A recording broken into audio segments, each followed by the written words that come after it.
ഇന്ന് പാലക്കാട് സന്ദർശനത്തിൻ്റെ മുഖ്യ ഉദ്ദേശം പാലക്കാട് ജില്ലാ ആശുപത്രി സന്ദർശിക്കുക. അതോടൊപ്പം തന്നെ ദേവസ്വം മന്ത്രി എന്നുള്ള നിലയിൽ ക്ഷേത്ര സന്ദർശനം ഉണ്ടായിരുന്നു. കൽപ്പാത്തിയും മണപ്പള്ളിക്കാവും രണ്ട് ക്ഷേത്രങ്ങളിൽ ദർശനം നടത്തി. മണപ്പള്ളിക്കാവിനെ സംബന്ധിച്ച് മലബാർ ദേവസ്വത്തിൻ്റെ നിയന്ത്രണത്തിലുള്ള ക്ഷേത്രമാണ്. അവിടെ കുറേ നാളുകളായി അവിടുത്തെ നിർമ്മാണ പ്രവർത്തനങ്ങൾ നടക്കുന്നില്ല. ഭക്തജനങ്ങൾക്കൊക്കെ വലിയ പരാതി കിട്ടിയ അനുസരിച്ചാണ് MLA നിർദ്ദേശിച്ച് അവിടെ സന്ദർശിച്ചത്. അപ്പോൾ ദേവസ്വം ബോർഡിൻ്റെ കമ്മീഷണറും ബോർഡ് അംഗങ്ങളും ഇന്ന് ഒപ്പം ഉണ്ടായിരുന്നു. അപ്പോൾ 3 മാസത്തിനകം അവിടെ ആരംഭിച്ച നിർമ്മാണ പ്രവൃത്തികൾ പൂർത്തീകരിക്കാം എന്ന് ദേവസ്വം ബോർഡും അവിടുത്തെ ട്രസ്റ്റികളും കൂടെ ഇന്ന് തീരുമാനിച്ചിട്ടുണ്ട്. അപ്പോൾ അത് വരുമ്പോൾ ഭക്തജനങ്ങൾക്ക് വലിയ അനുഗ്രഹമായിരിക്കും. ഒരുപാട് വിവാഹങ്ങളൊക്കെ നടക്കുന്നൊരു ക്ഷേത്രം. രണ്ടാമത്തത് ജില്ലാ ആശുപത്രി സന്ദർശിച്ചു. അപ്പോൾ ആരോഗ്യവകുപ്പിനെ സംബന്ധിച്ച് പാലക്കാട്ടെ ഏറ്റവും വലിയ ആശുപത്രി ജില്ലാ ആശുപത്രിയാണ്. കാരണം മെഡിക്കൽ കോളേജ് ഞങ്ങളുടെ നിയന്ത്രണത്തിലല്ല, അത് SC/ST ആണ്. പിന്നെ ജനറൽ ആശുപത്രി ജില്ലയിലില്ല. അപ്പോൾ ജില്ലാ ആശുപത്രിയാണ് ആരോഗ്യവകുപ്പിനെ സംബന്ധിച്ച് ഏറ്റവും ടോപ്പിൽ നിൽക്കുന്നത്. ഇവിടെ 2 കെട്ടിടങ്ങളുടെ നിർമ്മാണ പ്രവർത്തനങ്ങൾ നടത്തുന്നുണ്ട്. അതിലൊന്ന് കിഫ്ബിയുടെ ഫണ്ടാണ്. കിഫ്ബിയുടെ ഫണ്ട് ഉപയോഗിച്ച കെട്ടിടത്തിൻ്റെ നിർമ്മാണം നവംബറിൽ പൂർത്തീകരിക്കാമെന്നാണ് അവർ പറഞ്ഞിട്ടുള്ളത്. കേന്ദ്ര ഫണ്ട് ഉപയോഗിച്ച് നിർമ്മിക്കുന്ന കെട്ടിടം ഇൻകാലാണ് അതിൻ്റെ വർക്ക് നടത്തുന്നത്. അതിൽ 18 മാസമാണ് അവർ നിർമ്മാണം പൂർത്തിയാക്കാൻ ആവശ്യപ്പെട്ടത്. ഇത് രണ്ടും പൂർത്തിയായാൽ ഈ ജില്ലാ ആശുപത്രിയെ ജനറൽ ആശുപത്രി ഉയർത്താൻ കഴിയും. അപ്പം അങ്ങനെ സമയബന്ധിതമായി കാര്യങ്ങൾ നടത്താൻ തീരുമാനമായി. 2 ഏറ്റവും കൂടുതൽ ഡോക്ടർമാരുടെ പോസ്റ്റ് ഒഴിവുള്ളത് പാലക്കാട് ജില്ലയിലാണ് ഞാൻ കണ്ടിടത്തോളം. അപ്പോൾ ആ പോസ്റ്റുകൾ നികത്താണ്. ഇപ്പോൾ സൂപ്രണ്ടിനെ വെച്ചിട്ട് കുറച്ച് ദിവസമായി ചാർജ് എടുത്തിട്ടില്ല. ഇമ്മീഡിയറ്റ് ആയിട്ട് ചാർജ് എടുക്കാൻ ആവശ്യപ്പെട്ടിട്ടുണ്ട്. മറ്റ് ഡിപ്പാർട്ട്മെൻറ്റ് തലവന്മാരെയൊക്കെ ഉടനടി നിയോഗിച്ചുകൊണ്ട് ആ പ്രക്രിയ 1 മാസം കൊണ്ട് ഞങ്ങൾ പൂർത്തിയാക്കി. അതോടെ പിന്നെ ഒരു കെട്ടിടം പൊളിക്കാനുണ്ട്. അവിടെയാണ് പ്രിസൺ സെല്ലുള്ളത്. പക്ഷെ അത് മറ്റൊരിടത്തേക്ക് മാറ്റേണ്ടി വരും. അത് ആഭ്യന്തരമന്ത്രിയായിട്ട് സംസാരിക്കണം. അതുപോലെ മെഡിക്കൽ കോളേജിൻ്റെ കെട്ടിടത്തിലേക്ക് മാറ്റാനാണ് വകുപ്പ് മന്ത്രിയായിട്ട് സംസാരിക്കുക. അങ്ങനെ അതിന് തീരുമാനം എടുത്തു കഴിഞ്ഞാൽ ആ കെട്ടിടം പൊളിച്ച് നമുക്കവിടെ പുതിയതായിട്ടുള്ള കെട്ടിടങ്ങൾ നിർമ്മിക്കാൻ പറ്റും.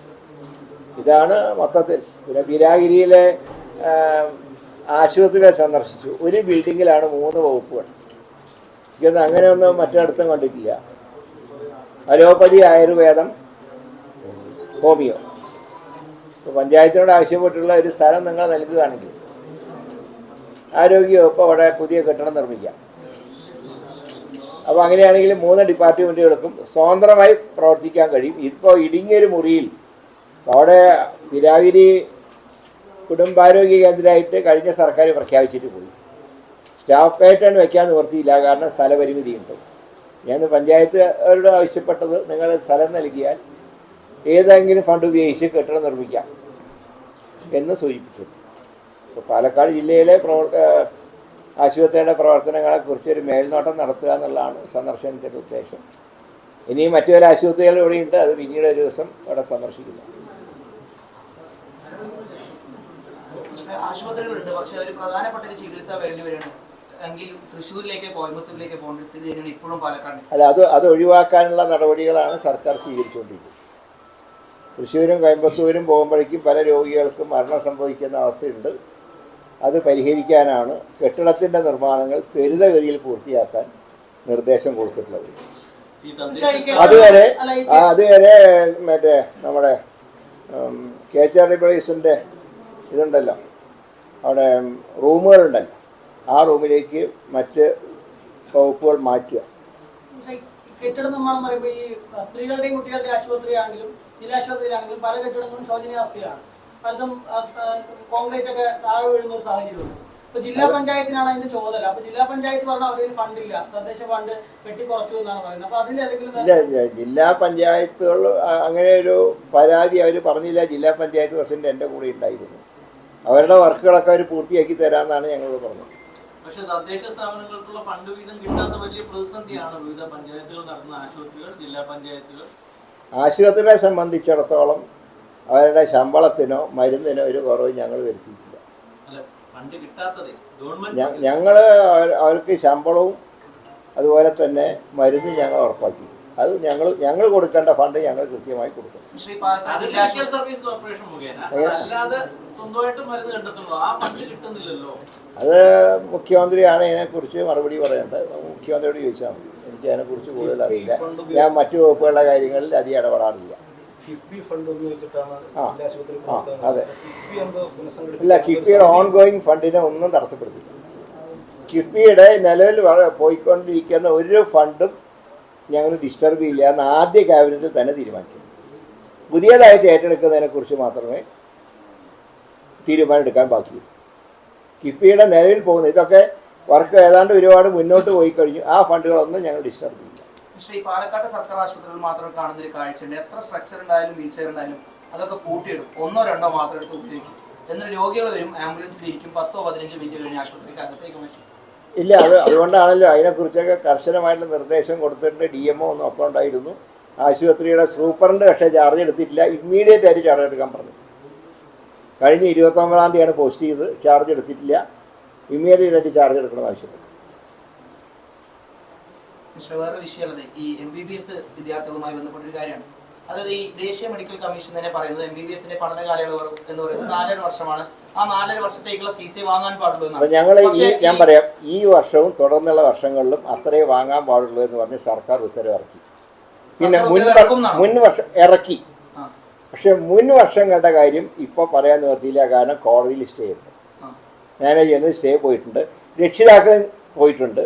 അതിൻ്റെ തീരുമാനം പറഞ്ഞാൽ കുട്ടികൾ കൊടുത്ത ഫീസ് തിരിച്ചു കൊടുക്കണമെങ്കിൽ ഇപ്പോൾ ഞങ്ങൾക്ക് മാർഗമില്ല. കാരണം കോടതിയുടെ സ്റ്റേ ആണ്. എന്നാൽ നിലവിൽ പഠിക്കുന്ന കുട്ടികൾക്കും ഇനി പഠിക്കാൻ പോകുന്ന കുട്ടികൾക്കും 4 വർഷത്തെ ഫീസ് മാത്രമേ വാങ്ങാവൂ എന്ന് പറഞ്ഞ് സർക്കാർ ഉത്തരവ് ഇറക്കിയിട്ടുണ്ട്. രക്ഷിതാക്കളുടെ കാര്യം ആവശ്യപ്പെടുന്നുണ്ട് സർക്കാരിനോടും ആരോഗ്യവകുപ്പ് മന്ത്രിയോടും. അതായത് നിലവിൽ ആ സ്റ്റേ സ്വാശ്രയ മെഡിക്കൽ കോളേജുകൾ നൽകിയിട്ടുള്ള ആ സ്റ്റേ ലിഫ്റ്റ് ചെയ്ത് മാറ്റി ഈ ഒരു പ്രശ്നം പരിഹരിക്കാൻ സർക്കാർ നേരിട്ട് ഇടപെടണം എന്നുള്ള ആവശ്യം, അതിനെന്തെങ്കിലും ഒരു ഏതായാലും സർക്കാർ നടത്തുന്നുണ്ട്. കേസ് വരുമ്പോൾ തീർച്ചയായിട്ടും സർക്കാരിൻ്റെ വക്കീല് അത് കുട്ടികൾക്ക് തിരിച്ചു കൊടുക്കണം എന്നുള്ള സ്റ്റാൻഡ് ഞങ്ങൾ സ്വീകരിക്കും. സ്റ്റേ കൊടുത്തിട്ടേ ഉള്ളൂ. പക്ഷെ അതിൻ്റെ തുടർന്നുള്ള വാദം വരുമ്പോൾ ആരോഗ്യവകുപ്പിൻ്റെ അഡ്വക്കേറ്റ് ഉണ്ടാവും. ആ സ്റ്റേ വെക്കേറ്റ് ചെയ്യണമെന്ന് ഞങ്ങൾ സർക്കാരിന് വേണ്ടി ആവശ്യപ്പെടും. ഈ മെഡിക്കൽ കോളേജുകളുമായി ചർച്ച നടത്തി ഇനി ഇത്തരത്തിലൊരു പ്രശ്നം ഉണ്ടാവില്ല, ഈ 4.5 വർഷത്തേക്ക് ഇനി ഫീസ് വാങ്ങും. അതിൽ ആ കാര്യത്തിൽ സർക്കാരിൻ്റെ നിലപാട് വളരെ വ്യക്തമാണ്. ഞങ്ങൾ അതിൽ വിട്ടുവീഴ്ച ചെയ്യില്ല. കുട്ടികളുടെ കാര്യമാണ് ഞങ്ങളെ സംബന്ധിച്ചിടത്തോളം ഏറ്റവും പരമപ്രധാനമായിട്ടുള്ള കാര്യം. അതിന് അങ്ങനെ പ്രൈവറ്റായിട്ട് നടത്തിയ ലാഭമില്ല എന്ന് കാണുന്ന പ്രൈവറ്റുകാരും നടത്തണം എന്നില്ല. ഈ ആരോഗ്യവകുപ്പിന് കീഴിൽ ഒരു മെഡിക്കൽ കോളേജ് പാലക്കാട് വരാൻ ഇനി സാധ്യതയുണ്ട്. ഇപ്പം അതിനെക്കുറിച്ച് ആലോചിച്ചിട്ടില്ല. നിലവിലുള്ള മെഡിക്കൽ കോളേജിൻ്റെ സൗകര്യം വർദ്ധിപ്പിക്കാൻ ആ ഡിപ്പാർട്ട്മെന്റ് ശ്രമിക്കുന്നു എന്നാണ് ഞാൻ മനസ്സിലാക്കിയത്. അതിനുവേണ്ട എല്ലാ സഹായവും ഞങ്ങൾ ചെയ്തു കൊടുക്കും. നിലവിലുള്ള അവസ്ഥ എന്താ വെച്ചാൽ ചാർജ് ഷീറ്റ് ഇതുവരെ കൊടുത്തിട്ടില്ല. SIT ഇതുവരെ ചാർജ് ഷീറ്റ് കൊടുത്തിട്ടില്ല. ഞങ്ങൾക്കാണെങ്കിൽ വേറെ അന്വേഷണം പ്രഖ്യാപിക്കാനും നിവർത്തിയില്ല. അതുകൊണ്ടാണ് ഞാൻ ചില പരാമർശങ്ങൾ നടത്തിയത്. എന്ന് വിചാരിച്ച് ഞങ്ങളാരും കോട്ടലക്ഷ്യം നടത്തുന്നവരല്ല. പക്ഷെ പറയാതെ ഇരിക്കാൻ നിവർത്തിയില്ല. ഇത്രയൊരു കൊള്ള കൺമുമ്പിൽ നടന്നിട്ട് അന്വേഷിക്കാൻ കഴിയാത്തൊരവസ്ഥ എന്ന് പറഞ്ഞാൽ സർക്കാരിനെ സംബന്ധിച്ച് വളരെ ദുഃഖകരമായിട്ടുള്ള കാര്യമാണ്. അതുകൊണ്ട് ഒന്നുകിൽ നടപടികൾ ത്വരിതപ്പെടുത്തുക. അത് കോടതി ഇടപെട്ടാലേ പറ്റൂ. ഞങ്ങൾക്ക് SITയുടെ മേലെ ഒരു നിയന്ത്രണവുമില്ല. ഞങ്ങൾക്ക് റിപ്പോർട്ട് ചെയ്യേണ്ടെന്നാണ് ഹൈക്കോടതി പറഞ്ഞിട്ടുള്ളത്. പിന്നെ ഞങ്ങളെങ്ങനെ ഇടപെടും? ഇടപെട്ടാൽ കോട്ടലക്ഷ്യമാവും. ഇപ്പം ഇങ്ങനെ ചാർജ് ഷീറ്റ് കൊടുക്കാൻ വൈകിയാൽ ഓരോ ദിവസവും കട്ടവർ തെളിവ് നശിപ്പിക്കും. ഇപ്പം കക്കാൻ എടുക്കാനായിട്ടുള്ളവർക്ക് തെളിവ് നശിപ്പിക്കാനും പറ്റും. അതിനവർക്ക് ദൗർഭാഗ്യവശാൽ അതിന് സമയം കിട്ടിയവർ. ഹൈക്കോടതിയുടെ മേൽനോട്ടമല്ല, സംസ്ഥാന സർക്കാരിന് കുറച്ചൊരു സ്വാതന്ത്ര്യമാണ്. തെറ്റ് ചെയ്തതിനെ കണ്ടുപിടിച്ച് ശിക്ഷിക്കാനുള്ള അവകാശം ജനങ്ങളാൽ തിരഞ്ഞെടുക്കപ്പെട്ട സർക്കാരിന് വേണം. ഞങ്ങൾ അതാണ് ആവശ്യപ്പെടുന്നത്. ശരി എന്നാൽ. അല്ല, ഇത് കോടതിയുമായി അടുത്ത ഏതെങ്കിലും ഭാഗത്തുണ്ട് ഇക്കാര്യം കോടതിയെ അറിയിക്കാൻ ശ്രമിക്കുമോ? അല്ല, ഞങ്ങൾ അതിൻ്റെ നിയമവശങ്ങൾ പരിശോധിക്കുന്നുണ്ട്. ക്യാബിനറ്റിൽ അത് സംബന്ധിച്ച് ചർച്ച ചെയ്യുന്നു. ക്യാബിനറ്റ് ചർച്ച ചെയ്യണമല്ലോ. കാരണം ഇത്രയും ഒരു പ്രമാദമായിട്ടുള്ള വിഷയം വരുമ്പോൾ ക്യാബിനറ്റ് വിഷയം ചർച്ച ചെയ്യണം. ചർച്ച ചെയ്യപ്പെടും.